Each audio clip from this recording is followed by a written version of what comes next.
नमस्कार, स्वागत है आपका न्यूज बाइस्कोप में। आपके साथ मैं हूं नवीन गुप्ता। बीजेपी द्वारा लोकसभा चुनाव में 400 सीट जीतने के दावे पर जेएमएम ने पलटवार करते हुए कहा है कि बिहार और बंगाल दो पड़ोसी राज्य हैं, जिसमें पहला बंगाल है जहां मोदी जी सपना देखते रहे लेकिन वहां सिंगल डिजिट पार नहीं करेंगे। साथ ही बिहार में जो नजारा उन्होंने पेश किया है, इससे बिहार में भी सिंगल डिजिट पार नहीं कर सकेंगे। जिस राज्य झारखंड में हम बैठे हैं, यहां भी सिंगल डिजिट में ही रहेंगे।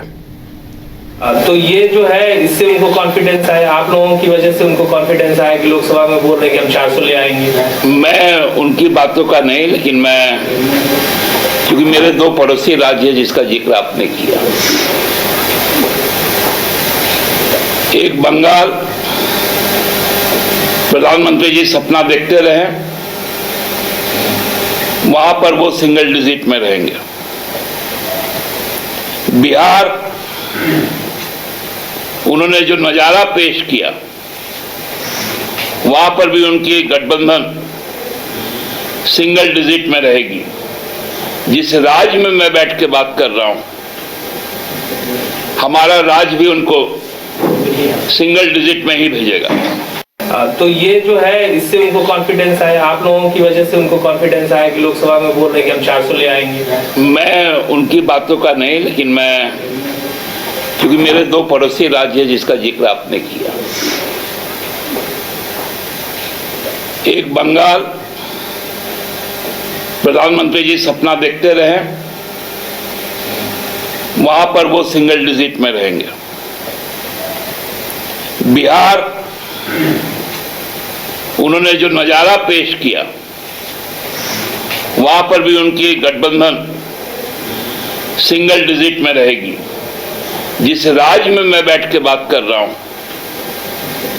हमारा राज्य भी उनको सिंगल डिजिट में ही भेजेगा। अब जेएमएम के इस बयान पर भाजपा की ओर से भी पलटवार किया गया है। बीजेपी प्रवक्ता प्रतुल शाहदेव ने कहा है कि पिछली बार भी ये लोग कहते थे कि काफी विषम परिस्थिति है, ये अपने बलबूते पर फुल मेजोरिटी में नहीं आ पाएंगे। वहीं हम 300 पार कर गए थे। झारखंड में आने वाले समय में कांग्रेस अपने दम पर सरकार बनाएगी। सवाल पर बीजेपी प्रवक्ता प्रतुल शाहदेव ने कहा कि आजादी के बाद कोई भी मुख्यमंत्री ने अपने कार्यकाल के 5 साल को पूरा नहीं किया है और हेमंत सोरेन को भी इसी पनौती ने ले डूबा है। सपना देखना किसी के लिए मना नहीं है। चलिए, विपक्ष ने 250 से शुरुआत तो की। देखिए, पिछली बार भी इन्होंने कहा था कि बहुत विषम परिस्थिति है, बीजेपी अपने बलबूते पर मेजॉरिटी पर नहीं आएगी, और 303 बस 303 की गोली की तरह हम 303 पर पहुंच गए। और हमारा जो अलायंस था वो 300-350 से ज़्यादा सीटों पर जीता, और हमें खुद अकेले 37.7% वोट आए थे और एनडीए को 45% वोट आए थे। हाल के 20-30 वर्षों में किसी दल या किसी अलायंस को इतने ज़्यादा वोट नहीं आए थे। और प्रधानमंत्री जी ने तो सही कहा, थोड़े चुटीले अंदाज में, कि अब तो खड़गे साहब भी कह रहे हैं कि अब की बार 400 पार। तो इस बार का हमारा नारा है, अब की बार एनडीए 400 पार और 24 में कांग्रेस 24। चलिए, विपक्ष ने 250 से शुरुआत तो की। देखिए, पिछली बार भी इन्होंने कहा था कि बहुत विषम परिस्थिति है, बीजेपी अपने बलबूते पर मेजॉरिटी पर नहीं आएगी, और 303